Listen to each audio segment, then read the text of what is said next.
Good morning and welcome to our morning reflection on the 25th of July, the feast of St. James the Apostle. This is James the Greater, the bigger, James the brother of John, one of the Boanerges, the sons of thunder, and one of those who were the first to be called by Jesus to be his followers.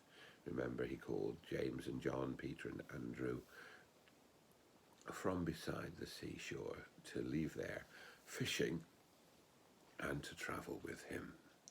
And James and John are there at the centre of much of what Jesus does.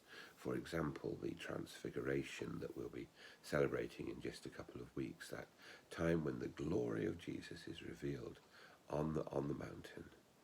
James is one of those who Jesus chooses to go with him, those who were at the heart of the disciples. He was martyred about, 10 years after Jesus died in the Holy Land by Herod, not the Herod, but a later successor. And that's mainly what we know about him. But there are other legends that are interesting and in some ways important. James became associated with Spain from earliest times, the earliest Christian times, and there is the belief that his remains are buried at Compostela, right in the top. I'm putting my hand up like that as if you could see it, right in the top left-hand corner of Spain, on the northwestern corner, right where Spain goes out into the Atlantic. And the cathedral at Compostela became a place of pilgrimage. Indeed, it is the most popular place of pilgrimage in Western Christianity.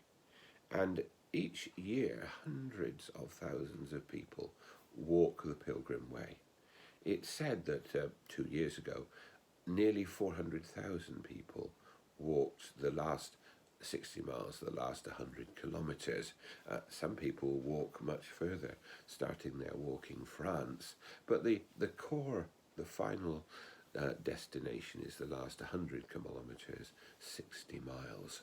And so many people do that. And they walk it for all sorts of reasons. Some people walk it to try and discover themselves, and most people try and walk it to discover God, or to recognise God walking and working in their lives, and to walk along with God. And I think that's very important to hold on to as a principle. I've only ever walked one pilgrim route, the one that exists in this part of the world, the St Cuthbert Way, which begins in Melrose in the Scottish borders and ends on Holy Island, just 5 or 6 miles up the coast here. It follows the way that St Cuthbert walked when he went to the Holy Island. But the point of the walk and the point of pilgrimage is that we recognise that we walk alongside others, but alongside Jesus. Alongside others, because that's important. Our Christian faith and our human life is about being alongside the people God puts us with. But above all, we walk alongside Jesus, with Jesus both as the companion and the destination on the road. That's why the symbol for St. James is the scallop shell. The shell, the one that goes like that. Because it was a sign of pilgrimage in Europe and in the Middle East for many, many centuries. The idea that we are on a pilgrimage to God, with God, alongside our brothers and sisters. And that is, of course, a description of our Christian life. And it brings me, he says, turning round, excuse me,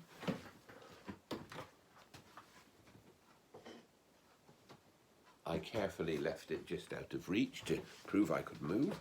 It brings me to one of my favourite icons, the icon of Jesus and his friend Jesus and the believer, with Jesus walking alongside each one of us in our pilgrim way, in our Christian journey, knowing that day by day we walk towards God, but also we walk alongside God, because God comes to us and enables us to live as Christian people.